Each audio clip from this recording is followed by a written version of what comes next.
Hey, today is April 28th, 2023. It is a rainy day in Western Pennsylvania, so I have the light on behind me, not enough ambient light coming in from the window, so a little bit of glare here on the screen.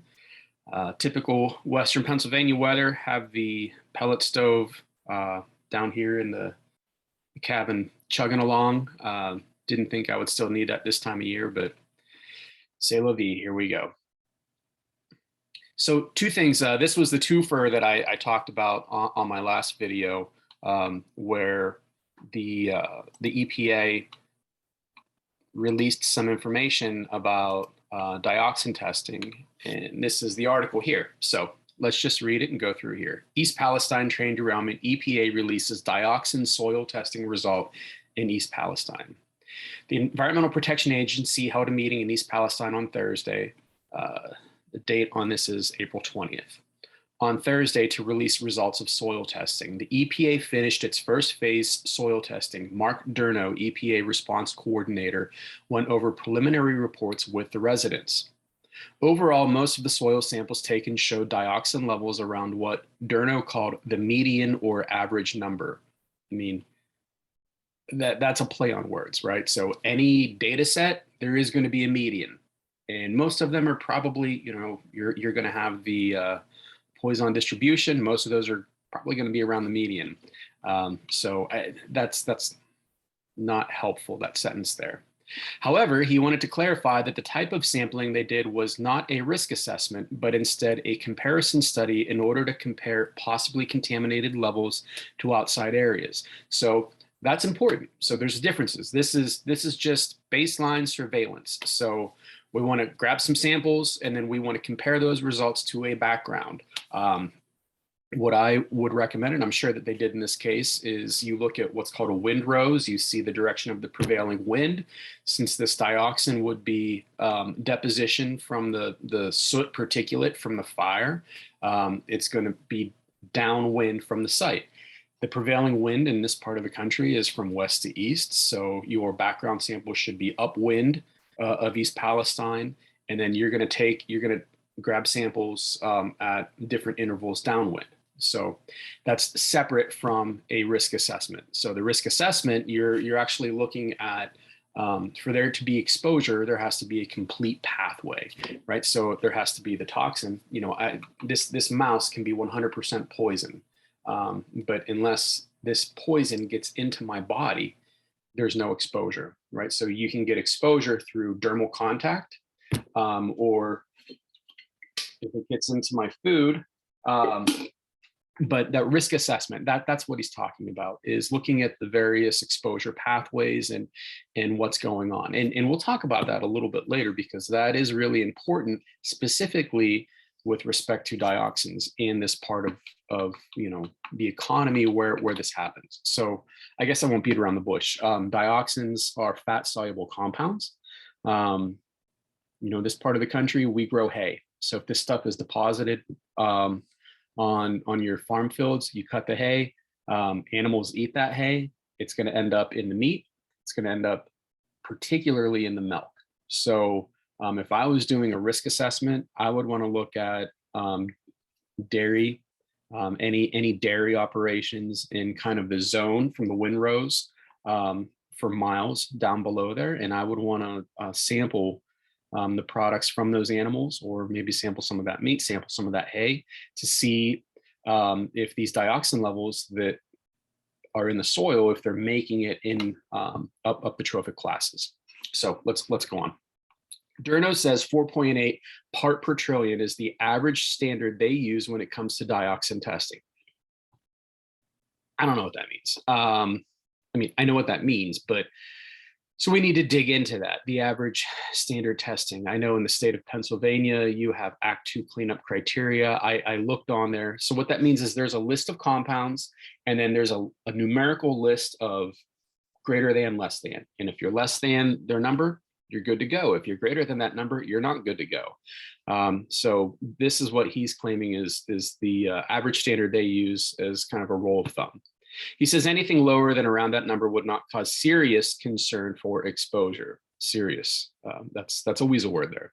You got to understand that the lowest effect what the lowest effect level means. It means that somebody is exposed to the level of contamination, 4.8 part per trillion, 365 days a year for 24 hours a day. That's not realistic, he said. Well, I don't know. So lowest effect, that's a risk assessment word where you're looking at the lowest level of a contaminant that presents deleterious effects. So that would be in, that would be in mice, that would be in fish, that would be in the toxicity testing, and your risk assessment, your risk and toxicity testing.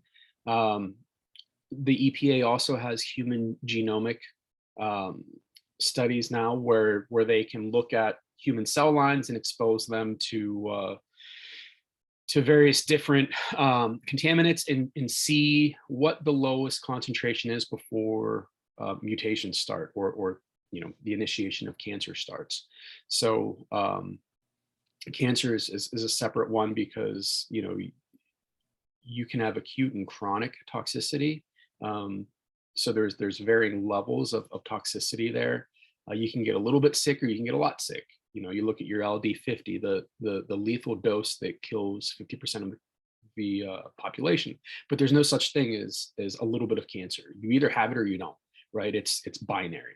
So that's separate. And the definition of safe with respect to things, the definition of safe is the occurrence of 1 per 1 million.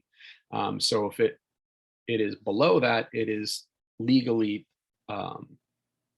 viewed as safe. If it's above that, it's not. So let's continue. So when he says that the 365 days a year, 24 hours a day, that's not realistic. Well, let's back up, because a lot of these limits look at workplace exposure, where they're looking at 8-hour per day and 2,500 hours per year, or I'm sorry, 2040 hours per year. This is a little bit different. This isn't workplace exposure. This is environmental exposure, where, like, if I'm a farmer and this is on my field, I am exposed to this shit 24 hours a day, 365 days a year. So I'm sorry, Durno, it is realistic. But let's continue. EPA tested 148 locations. Each location was sampled for both shallow and deep samples. Again, because of the mechanism of deposition here, I would expect it only to be in the shallow. It should not be in the deep. If it is in the deep, this is probably from a separate event. It's not from this event. So that's good data. That would be good information. I'm not saying it's good data. That would be good information. The results show that dioxins were found in the samples, but Durno says they expected that. So this is something here. I got into a little bit of back and forth with some folks early on that were aligning themselves to represent the plaintiffs in this, and they really chastised me for saying that dioxins were everywhere in the environment, and we needed to see what the baseline was. And they said that, look, are you a secret show for Norfolk Southern? Because and I said, absolutely not. But facts are facts. These are ubiquitous synthetic or anthropogenic compounds that are everywhere in the environment. And to do that, to assess damage and to assess harm, you have to look at what the background levels are in the unaffected area and what the new levels are in the affected area, right? And you can have synergistic effects. So just because there were background levels, that doesn't get anybody off the hook. If these are aggravating circumstances. So it is very, very important to know this. So, but everybody that deals with this knows that this stuff is out there in the environment. And when we're looking at, they're seeing this at 4.8 parts per trillion. These methods are capable to going several orders of magnitude lower than this. So 4.8 part per trillion might sound low, but it's not. And the toxicity for 2,3,7-ATCDD is quite low. I did some videos on that. So let's continue. The results show that dioxins were found in the samples. Drano says they expected that. We know we're all exposed to it. When we barbecue foods, we're exposed to it. People that smoke are exposed to it. When we sit around campfires, we're exposed to it. All right, now that's bullshit. You are exposed to PAHs. You're exposed to different things, but you are not exposed to, unless I'm burning PVC, you are not exposed to chlorinated organic compounds. It's just, if you're burning wood, you're exposed to polyaromatic hydrocarbons. You're not exposed to chlorinated hydrocarbons. So him saying this is no different, he's wrong. This is different. And the toxicity of these things are different. So the levels of dioxins found in the majority of the samples range from 2.6 to 14 part per trillion. These samples were taken from residential properties and parks. However, Durno said that 3 other samples taken from highways just over the Pennsylvania border that showed higher levels above 100 part per trillion. So, this sounds like, well, they were taken in Pennsylvania, so it could be something different.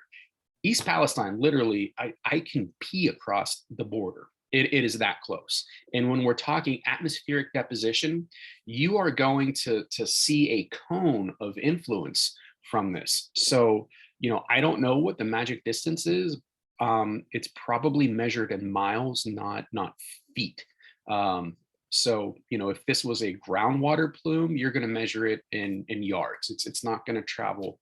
I mean, some do, but it's not going to travel as far. This, by the very nature, the fire goes up, the smoke goes up into the atmosphere, it drifts in it, and then at some point it deposits. So 100 part per trillion, that is quite high. That is quite high. Although it's below the EPA's removal management level of 480 part per trillion. Okay, now let's separate things. Removal is different than causation of harm. Okay, so if I own a house and my roof, my yard, everything is contaminated with 200 parts per trillion, it doesn't make it enough for the EPA to say all of that soil needs to be removed, the house needs to be raised. But I'm sure as hell gonna have a hard time selling that house, right? And I sure as hell don't want my family living there. So it's important to look at this and parse every sentence, because this guy isn't, I can assure you, he is not speaking off the cuff. He has his remarks reviewed by his higher ups, and his public information officer. I was looking for the right words there, so I didn't misspeak. They have public information officers. So everything that is said is very measured, and every word, sure, people misspeak. I misspeak all the time, but the gist of it has thought behind it. So, it's important not to see this and be like, oh, well, EPA says it's good, so it must be good.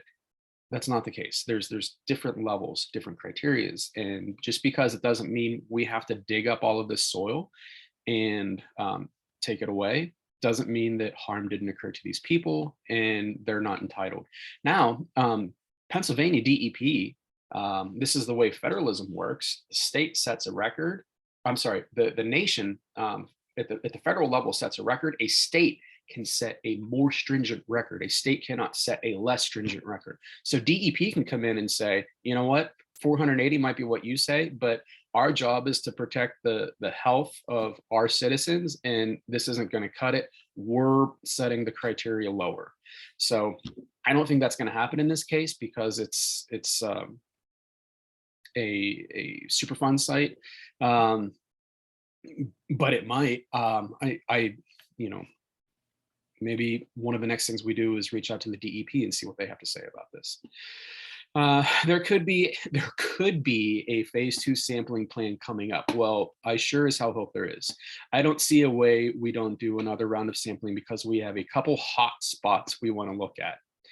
Durno said he cannot release the exact location of where these samples were taken from because they are near private properties. He said, however, that they are not in residential areas. I mean, we could look at a map, kind of draw a circle around the, an oval around the downwind of East Palestine and, for a mile, and that would, you could guess. And it's going to be a mix of industrial, residential, agriculture. There's a lot of this area is agriculture, and it's Rust Belt. It's classic Mid-Atlantic Eastern Rust Belt. Early in the meeting, Durno stated the EPA was not initially concerned that dioxins from the plume would impact the area, but because the residents were concerned, they decided to test for them. Okay, but some people in the audience questioned that notion, referring to another statement Durno made. You're telling me a campfire would cause dioxins, but something of this magnitude wouldn't, asked Linda Murphy, an East Palestine resident. Good on you, Linda Murphy. Her bullshit detector went off. Again, I think that unless you're burning, PVC, your campfire shouldn't be giving off dioxin. In this, they did burn chlorinated solvents, so that is going to give off dioxin.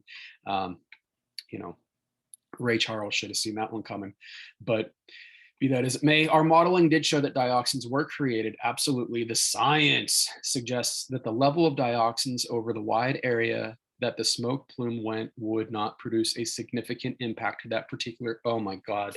I love when they claim the science that is a claim to authority, right? Well, science is, you can't question that. It's mass transfer, right? So if you have tens of thousands of gallons of chlorinated solvent, okay, that is measured in tons, okay, you take those tons, you blow those tons up, those tons interact with other stuff, they adhere onto small particulate matter, they drift in, so essentially you're taking what burned on site, turning it to something that is super toxic, making it really small, which gives you infinite surface area, and chemical reactions happen at the surface area. So the smaller particle size something is, the more interactive it becomes, the more dangerous it becomes. Your models can predict how much of this and what level of area is going to be impacted. It's mass transfer. You have thousands of tons of chlorinated solvent here, goes up into a cloud and comes down as dioxins. It's burnt over here, and yes, it certainly can waste a very large piece of land. Okay, so Durno said data showed similar low-level results from the semi-volatile organic compounds tested for, which included vinyl chloride and butyl acrylate. Okay, again though, every specific compound has different risk and toxicological values, right? Yeah, vinyl chloride, butyl acrylate, they're not great, but they're not 2378 TCDD, which is much more toxic at lower levels. So, we talked about this a little bit, and what I did was, I told you I went out to the site. I met the folks from Region 5, the Deputy Public Information Officers, and I sent an email to them. And this was their response, sent 2 days ago. So I'll just read this and we'll parse this too. Hey, Ryan, thanks for your inquiry. The responses to your questions are below. So question 1 that I asked them: I'm writing to follow up on the recent articles on dioxin results. Is there a place on your website where I can see the EDD, which is an electronic data deliverable, or the level 2 data reports? So you have various different levels of data reports in this type of thing. A level 1 is just the data, the results. The level 2 is the results plus the supporting QA, QC.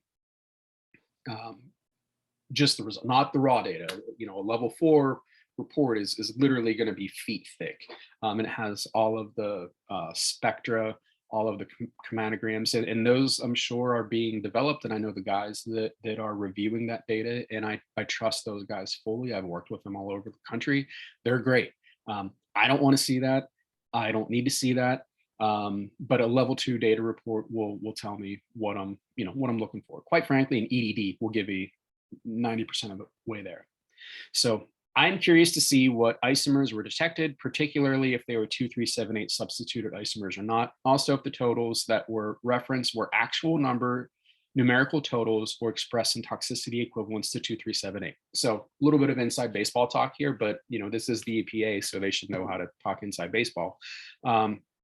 There's a bunch of different, the 2378 talks about where the chlorine is on the atom, okay, on the molecule, right? So your 2, your 3, your 7, and your 8. There's 8, I think 6 possible. There's up to octochlorinated dioxins. So you're octochlorinated, so there's chlorines in all 8 positions. That is the least toxic. And that is also the one that is most ubiquitous, meaning that it's out there. So you have several different kinds of these isomers, or they refer to them as congeners. It's important to know which ones they are. And when he said that there's 4.8 part per trillion, what does that mean? Does that mean that, there was some 2378, there was some with 5 chlorines, there was some with 6 chlorines, there was some with 8 chlorines. I suspect that you're going to have a range of these dioxins. And do they sum all of those up and they give you the total number? Or what a lot of risk assessments do is they multiply the result times a toxicity equivalence factor. So for example, your 2378 would get a toxicity equivalence factor of 1. So, that times that number would give you your toxicity equivalence factor. And you do that for all of the various isomers. And then your octal ones, like I said, are less toxic. So it's not going to be multiplied by a 1. It might be multiplied by a 0.5 because it is less toxic. And then you sum all of those up, and what you get is a toxicity equivalence for all of the various dioxins as expressed as if it was all 2378, which is the most toxic. So that's what I meant by that. Their answer, EPA, in this several days went between I asked the question and they responded to the answer. So I'm sure that their technical folks, their public information people, and probably some legal people looked at this. EPA completed the first phase of soil sampling in East Palestine and has received most of the preliminary data results. EPA is working to make these publicly available on the response website as soon as possible. I looked before this filming, I couldn't find it. EPA will, in fact, when I looked under soil data, the most recent thing I saw was from February 10th. So come on, EPA, let's update that. I know you guys got a bunch of data since then. Let's get some more stuff up there. EPA will provide a data summary table from all soil samples once validated, which should be soon, with individual congeners listed. Okay, so that's another thing. If they were only looking for 2378 and they found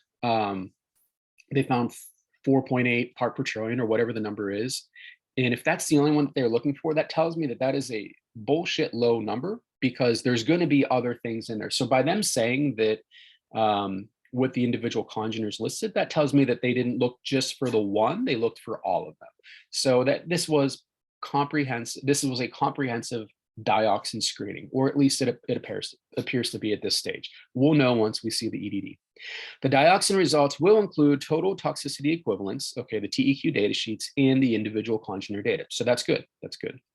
Most of the results are within typical soil ranges, although a few samples taken in public rights of way have elevated levels of compounds, semi-volatile organics, and dioxin spurins. Samples taken on private properties are at or below screening levels. So the deposition new to stay along public right-of-ways. I mean, that sounds a little bit off, but we'll see what the data says. And that could be a function of where they're taking the samples. I mean, I hate saying this, but I'm a good consultant. There are other good consultants out there. We can make the data say pretty much whatever we want it to say by where we sample, how we sample. And that's one of the reasons why it's important to look at this and track it from very beginning to make sure that we're not just we're getting a snow job on this. So for more information, you can look at the phase 1 soil sampling plan, which includes the full list of dioxins and purines. Okay, so I will task myself with checking that out and doing a review of that, because that's everything that I just said. That's important to know how they did it. Question 2, while I'm thinking about it, where is the soil and water going for disposal? I assume the soil to a hazardous waste landfill and the water to a class 1 disposal well. Again, those are very specific terms that have meanings. It would be helpful to see the waste profiles. So, what did you sample to get this waste profiled into the appropriate facility, and manifests for those transfers. So when you're sending hazardous waste, there is cradle to grave liability, which means I'm signing a manifest as it gets loaded onto the truck. The trucker takes that to the disposal facility, and then the disposal facility signs the manifest and showing that it is now their responsibility. And then it is, either put in the landfill or sent down the injection well. And once they have it, as the generator, or the trucking company, my liability is no longer present. It is now to the disposal facility. These documents exist. They're pretty mundane. They're pretty boring. But what I want to see is where they're going. So, for example, there's a landfill a couple miles from my house, waste management landfill. It is not a hazardous waste landfill, but depending on how the stuff was profiled, it is very possible that material from this event could be coming to my house. So, I'm far enough away where I don't think that we are exposed to anything from this event. But if this stuff is being sent to my landfill, that leachate's going to go somewhere. This is why I want to run this to ground, right? So here's the response. Norfolk Southern is responsible for identifying where to transport waste for disposal. Under the order prior to shipment of waste, Norfolk Southern has to obtain a determination from the EPA that the facility is on the list that EPA has determined to be acceptable to receive cleanup wastes under the off-site rule. EPA will ensure that all waste is disposed of in a safe and lawful manner at EPA certified facilities okay. So, man, again, so trust us. It's good. It's on our list. I mean, it's right here. It's on our list, and it's an EPA certified facility. It's been a while since I built landfills, but they're all certified. It's what they're certified for, right? And that's my question: is which facility, and what was it profiled as? Did somebody, like I said, a good consultant can make magic stuff happen? Did some of this stuff maybe dug up, and is non-haz it was just dug up? I don't know. That stuff probably should it go to I don't know. We won't know until we see the manifests. Okay. Our EPA on-scene coordinators are reviewing required shipping documents for all waste being shipped off-site, including profiles to ensure completeness. So again, trust Daddy. Daddy's on it. Don't worry about it. Even though we said that, shouldn't be. I mean, it should be all right. And then we only sampled for dioxins because of public pressure. Oh shit! Turns out there's lots of dioxins. But no, different folks, different guy. That was Stan. Stan sucks, but Bob's the guy that's looking at the trucking manifests. That's not how it goes. That's being done by a lower level person. All waste is going to CERCLA approved landfill. So to me, that's telling me that CERCLA approved landfills means hazardous waste landfills. Now, when they say all waste, I think they mean all solid waste. Not being nitpicky, but the pump and treat stuff is separate. So solid hazardous waste is being sent to both landfills and incinerators that can accept these types of wastes. Okay. The incineration part kind of scares me a little bit. So dioxins so you have soil contaminated with chlorinated solvents. And when you combust those solvents, you make dioxin. Your incinerators have to be tightly controlled. I know that there was an incinerator around Lock Haven. Again, very. I would like to know, and I would think that everybody in the tri-state area would probably like to know where this shit's going, and then hold those facilities accountable. Hey, facility. Hey, incinerator. Let me see your trial burns. Let me see copies of your stack testing, because you have to follow this all the way through. You don't want to take a problem here in East Palestine and create a separate problem in Lock Haven, Pennsylvania. So that's why this is important. Contaminated water is being sent to deep water injection facilities that are also approved to accept hazardous waste. Again, I'm guessing the closest one to here is Buckeye Brine. I work in oil and gas. People lose their mind about the dangers of fracking. We can do a whole separate series on that, but nobody ever says shit about hazardous waste injection hazardous waste injection wells, because people don't know about them. You're actually injecting hazardous waste below drinking water aquifers. I mean, they're cased. I mean, I think they're pretty safe, but still, public eye. I want to know where it is. It would be prudent to look at the monitoring wells around these. So this is the kind of thing where you start pulling on the thread, and every piece of information elicits 10 more questions that you have to keep tracking. So contrast this with what made it in the newspaper. This to me still is more helpful than what was in the newspaper, but not what I want. If you just look at what's in the newspaper, you're not getting anything of this level. And that's why I feel compelled to do this. I look at the world through a keyhole. I don't know a lot about anything, but I know more than the average bear about a very specific slice of things. And when I see that specific slice being watered down, manipulated, and butchered, and how the information gets fed back is general public. Because in this, I'm not general public in this. This is my trade. This is what I do. I know this stuff. But outside of this, and even in this case, I'm not working on this case. So in this case, I'm general public. I just happen to have a career and advanced degrees in this shit, so I understand it very well. But in all of our lives, we are all experts in one thing, and it's important that we hold these people accountable, or they're just going to give us the pablum that is making it in the news stories that, we think it's safe, and it's not that big of a deal. When you ask them some hard questions, if you force them to address some hard questions, they're not just going to give it to you. If you talk to any attorney, their job is to say the least amount as possible, because they know that everything they say can and will be used against them. That's part of your Miranda rights, but also on the stand, I would be a terrible expert witness because I can't shut up. You get me talking and I keep talking, and I'm going to say some stuff that a savvy attorney is going to use against me.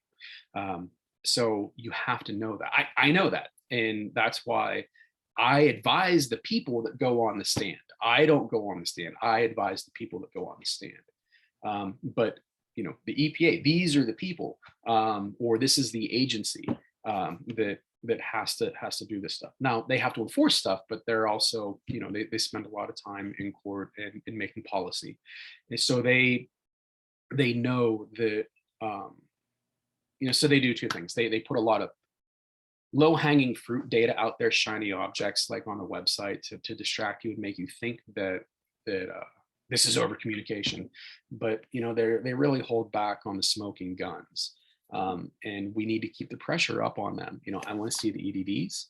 I want to see the level 2 data reports. I mean, they're PDFs. My God, put them out there.